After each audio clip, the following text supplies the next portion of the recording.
لیکن رشتہ ہو گیا ہے، کسی تیسرے فرد کو یہ حق نہیں ہے کہ ان کا رشتہ توڑوا کے وہاں اپنا رشتہ کرے۔ رسول کریم محمد رسول اللہ صلی اللہ علیہ وسلم نے فرمایا لا یبیع الرجل علی بیع اخی، ایک سودا کسی خریدار نے خرید لیا ہے، بات طے ہو گئی ہے، اب دوسرا آ گیا کہتا بھائی صاحب چھوڑو 5 لاکھ میں دیا ہے نا، میں 5.5 دیتا ہوں، اسے کینسل کرو مجھ سے لے دو۔ وہ تو بیانہ دے گیا ہے، کہتا میں بیانے کے ساتھ بیانہ لوٹاتا ہوں۔ اچھا جب یہ مسئلہ آتا ہے نا کہ 50,000 مجھے اضافی مل رہا ہے اور اس کو بیانے کے ساتھ بیانہ واپس مل رہا ہے، تو پھر ہم از خود طے کر لیتے ہیں مولوی صاحب ہونتا ٹھیک ہے، وہ کیڑا کوئی نقصان ہویا۔ حدیث سن لیجئے، نبی کریم صلی اللہ علیہ وسلم نے فرمایا کسی کے لیے یہ جائز نہیں ہے کہ سودا ہونے کے بعد جا کے وہاں اپنی ٹانگ اڑائے کہ یہ مجھے دے دو۔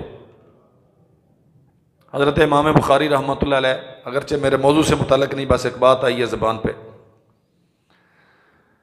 کوئی چیز لے کے، جانور یا جنس لے کے منڈی میں گئے بیچنے کے لیے، تاجرو اللہ کی رحمتیں کب آتی ہیں، رزق میں برکتیں کب آتی ہیں۔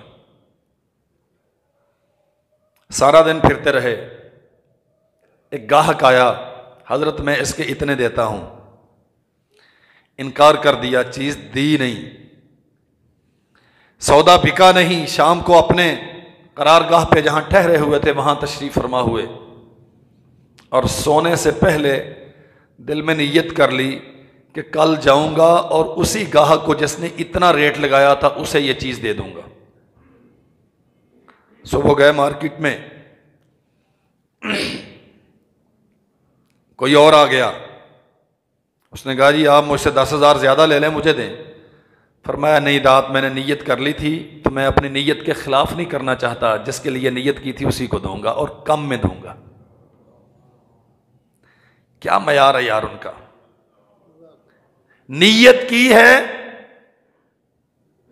زبان نہیں کی، کوئی ایگریمنٹ نہیں ہوا، محض خیال باندھا ہے کہ وہ 10,000 دے رہا تھا، صبح اسے 10,000 کی دے دوں گا، دوسرے نے کہا میں 20 دیتا ہوں، فرمایا نہیں تجھے نہیں دوں گا۔ نیت اس کے متعلق یہاں زبان ہو چکی ہوتی ہے، بیانے لیے جا چکے ہوتے ہیں، بیٹی یہ آج کے بعد میری نہیں ہے، یہ تیری ہے۔ برادری میں بیٹھ کے رشتے طے کیے جا چکے ہوتے ہیں، انگوٹھیوں کے تبادلے ہو چکے ہوتے ہیں۔ اچھا ادھر سے پیسہ زیادہ ملا، سودا توڑ دو۔ زبان کا کیا ہے یار، زبان تو توڑنے کے لیے ہوتی ہے، بلا یاذ باللہ۔ وہ بچہ اچھا دیکھ کے کیا تھا، لیکن وہ دکان کرتا ہے اور جس کا رشتہ اب آیا یہ تو امریکہ سیٹل، انہوں نے کہا چھوڑو اسے، اس کنگال سے تمہیں کیا ملے گا، ہمارے گھر میں رشتہ کرو، 3 ماہ کے بعد بچی امریکہ چلی جائے۔ وہاں معیار کیا ہے، نیت کی ہے اس کے خلاف نہیں جاؤں گا، یہاں زبان کی ہوئی ہوتی ہے، 10 مندوں میں بیٹھ کے استام لکھے ہوئے ہوتے ہیں، سب ختم ہو جاتے ہیں۔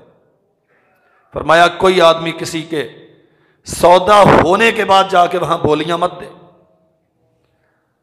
ولا یخطب علی خطبۃ اخیہ، اور رشتہ ہونے کے بعد اسے تڑوا کے اپنی ٹانگ مت پھنسائے۔ جب ایسا ہوتا ہے بغیر پوچھے رشتہ طے ہو گیا، اولیاء کو پتہ ہی نہیں۔ اور یہاں یہ مسئلہ سمجھ لیں، ولی عورت کے لیے ضروری ہے، مرد کے لیے ولی ہونا، اللہ اکبر، لڑکا خود مختار ہے، وہ بالغ ہے تو اللہ نے اسے اختیار دیا ہے، لیکن اختیار دینے کا معنی آوارگی نہیں ہے۔ اختیار دینے کا معنی آوارگی نہیں ہے، بڑوں کی وائلیشن، بزرگوں کی پگڑیوں کو داغ لگانا نہیں ہے۔ حیا اور عزت لیکن بچی کے لیے ولی کا ہونا واجب ہے. جو لڑکی بغیر ولی کے نکاح کرے، عدالت میں، کسی وکیل کے چیمبر میں، اپنے شہر کو چھوڑ کے پیشہ ور نکاح خان کو 25,000 روپیہ نکاح کی فیس دے کر، فنکاحها باطل. نبی کریم صلی اللہ علیہ وسلم نے 3 مرتبہ ایک ہی جگہ پہ فرمایا اس کا کوئی نکاح نہیں. سمجھیے ذرا، اللہ ذو الجلال والاکرام نے حدود کا تعین کیا ہے. ولی کے لیے ضروری ہے وہ اپنی بچی کی رضامندی حاصل کرے. پوچھے اس سے، بیٹی یہ رشتہ ہے، یہ تیرے لیے ہم نے انتخاب کیا ہے. اگر وہ باقرہ ہے تو وہ صراحت کے ساتھ، وہ خاموشی کے ساتھ نگاہیں جھکا لے تو اس کی اجازت ہے.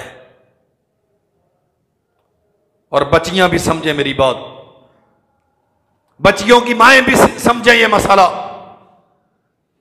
پوچھنا واجب ہے، اور محض پوچھنا واجب نہیں ہے، بچی کو راضی کرنا واجب ہے. والدین کے لیے، اولیاء کے لیے ولی کا یہ معنی نہیں ہے کہ آپ اسے اپنی رائے پیش کرنے کا حق نہ دیں. ولایت کا یہ معنی نہیں ہے کہ وہ جانور ہے، ایک کھونٹے سے کھول کے دوسرے پہ باندھ دیں. وہ انسان ہے، اس کے احساسات ہیں، اس کی زندگی کی ترجیحات ہیں. یہ سوال اب تیری تربیت پہ اٹھے گا کہ تو نے اپنی بچی کو سکھایا کیا ہے، اس کی زندگی کی ترجیحات کیا ہیں. اگر وہ فضاؤں میں پرواز کرنا چاہے، اگر وہ دنیا کی سیر کرنا چاہے، اگر وہ گلیمرس چکا چوند کی زندگی چاہے، اور تو اسے شعور کی 10-12 سال زندگی سارا کچھ اس کی مرضی کے مطابق فراہم کرتا رہے، وہ کالج بھی جائے گی، وہ مخلوط مجلسوں میں بھی جائے گی،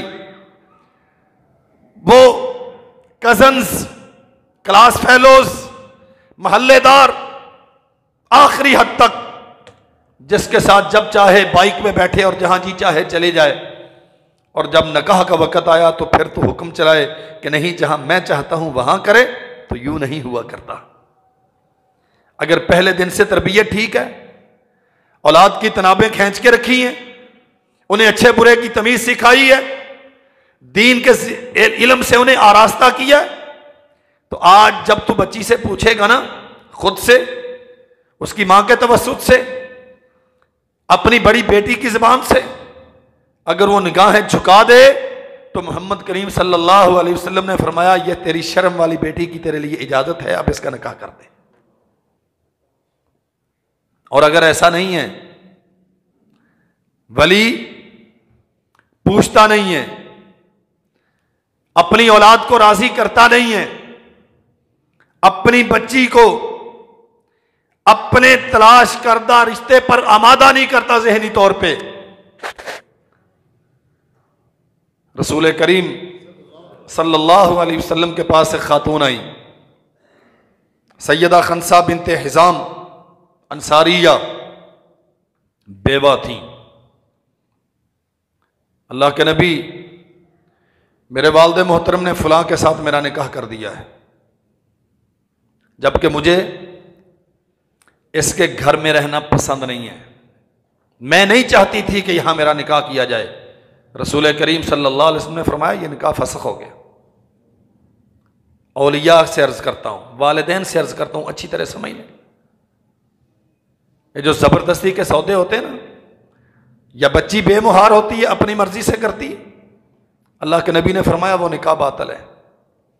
اب یہاں سیبہ ہے، بیوہ، اس کا نکاح کیا گیا، رسول اللہ صلی اللہ علیہ وسلم نے ختم کروا دیا.